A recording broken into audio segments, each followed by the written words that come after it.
ब्रादरान मिल्लत इस्लामी अस्सलामु अलैकुम व रहमतुल्लाहि व बरकातुहू।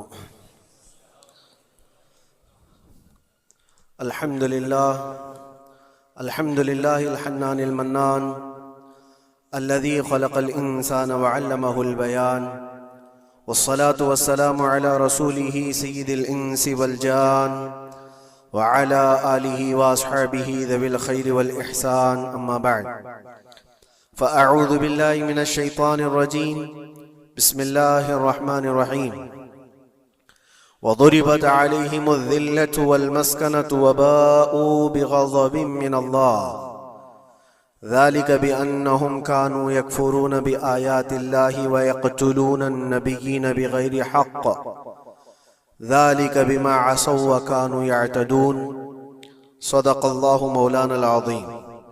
बारगाह रिसालत मुआब सल्लल्लाहु अलैहि वसल्लम में दुरूद पाक का हदिया पेश कर लें। अल्लाहुम्मा सल्लि अला सय्यिदिना व मौलाना मुहम्मदिन मअदनिल जूदि वल करम व आलिहि व अस्हाबिहिल किराम व इब्निहिल करीम व बारिक व सल्लिम सलातन दाइमतन सरमदन अबदा। इकबाल ने कहा है, सतीजा कार रहा है अज़ल से ता इमरोज, शरारे बूलहबी से चराग़े मुस्तफ़वी। मतलब ये है कि शुरू के दिनों से ही इस कायनात में, इस दुनिया में एक मारका चलता आ रहा है। मारका मतलब जंग, मुकाबला। वो किस चीज का है?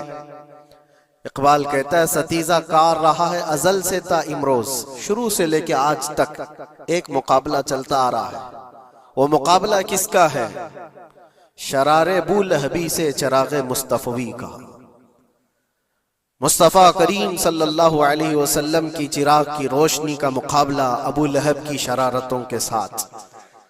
तो एक तो ये कि इस्तिआरा है, इससे पहले भी फिरौन और मूसा का, नमरूद और इब्राहीम का अलैहिमुस्सलाम, ये मुकाबला इस रुए अर्दी पर चलता रहा और हक व बातिल के मारके होते रहे और होते भी रहेंगे।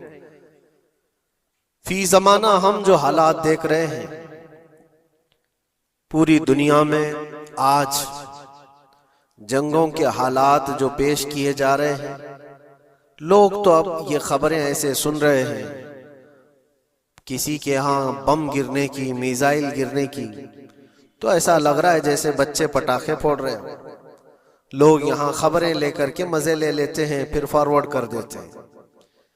मौत इतनी आसान हो गई है कि अल्लाह के नबी सल्लल्लाहु अलैहि वसल्लम ने 1400 साल पहले ये इरशाद फरमाया था कि एक जमाना आएगा कि हरज बढ़ जाएगा। तो सहाबा ने पूछा था, ये हरज क्या है? तो हुजूर अकरम सल्लल्लाहु अलैहि वसल्लम ने इरशाद फरमाया था कि कत्ल बहुत ज्यादा होगा। एक दूसरे का कत्ल इतना ज्यादा होने लगेगा कि लोग उसकी परवाह भी नहीं करते। आज मुझे आज बताओ, दुनिया पूरी बहुत सारे इश्यूज पर बैठकें कर रही है, ग्लोबल वार्मिंग पे है, दुनिया में इन्वायरमेंट की चेंजिंग पर, मौसम का तापमान बढ़ रहा है, इस पर मीटिंगें हो रही हैं, बड़ी बड़ी तंजीमें बैठती हैं। ये ढकोसला है, ये दुनिया का, ये मगरिबी दुनिया, वेस्टर्न कंट्रीज का दिखावा है। ये एनिमल लवर्स को भी बाहर लेकर के आते हैं, उनको बहुत ज्यादा कवरेज दिया जाता है। ये कुत्ते से प्यार करने वाला है, ये मुर्गी से प्यार करने वाला है। जालिमों, 40,000 नहीं 50,000 लोगों को फिलिस्तीन में तुमने ना हक मार दिया, उस पर कोई बैठक नहीं करते। मौत इतनी आसान है इंसानों की। जंग जिससे है, मुकाबला जिससे है, तुम्हारा आपस में बराबर की ताकत का मुकाबला हो तो समझ में आए कि एक दूसरे की फौजों से मुकाबला है। इधर की फौज भी मर रही, उधर की फौज भी मर रही है, लेकिन निहत्थे बच्चों का क्या कसूर? बल्कि वो गोद में आए हुए अभी जिन्होंने शऊर की आंखें भी नहीं खोली, दूध पीते बच्चों के जो कत्ल हुए हैं। तारीख में आपने पढ़ा होगा, फिरौन ने 12,000 बच्चों का कत्ल किया था, सिर्फ इस गुमान से कि उसने ख्वाब देखा था बनी इसराइल में एक बच्चा पैदा होगा जो उसकी सल्तनत को हिलाक कर देगा। ख्वाब की वजह से काहिनों ने उसको बताया था, उसने ख्वाब ये देखा था कि आसमान से एक तारा टूटकर उसकी गोद में गिरा और आग लग गई। तो नजूमियों ने उसकी ताबीर ये बताई थी कि बनी इसराइल में एक बच्चा पैदा होगा जो तेरी सल्तनत को हिलाक कर देगा। उस डर से बनी इसराइल में जो भी बच्चा पैदा होता उसको कत्ल करता था। उसने तकरीबन 12,000 बच्चों को कत्ल कर दिया था, इस डर से कि वो बच्चा तो ना पैदा हो जाए जो मेरी सल्तनत को हिलाक करने वाला है। और वो मूसा अलैहिस्सलाम थे, पैदा भी हुए और फिरौन के घर में ही पले। अल्लाह का निजाम है। लेकिन मैं यहां इसलिए बता रहा हूं, फिरौन जुल्म में पूरी दुनिया में मशहूर है।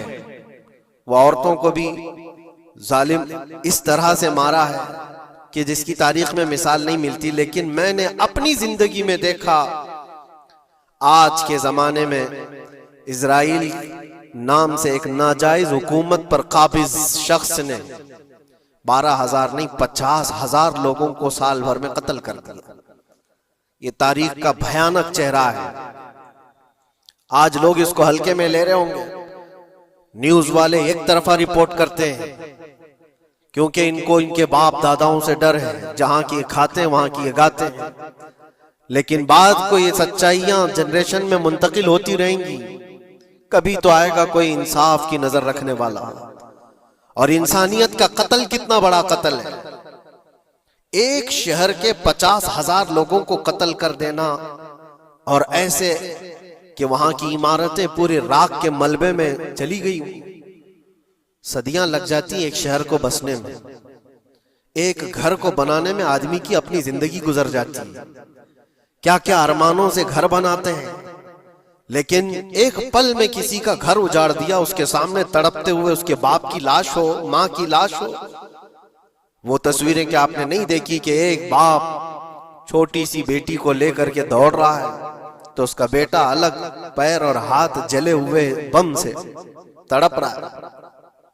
वो किसके दर्द को देखे। यहां तक कि मैंने देखा कि बेटी को बाप ये नसीहत कर रहा है, थोड़ा और सब्र कर ले बेटा, शहादत मिलने वाली है। कौन करता है ये? मौत से पहले अपने बच्चे को इतनी तलकीन कर दे। हालात ऐसे।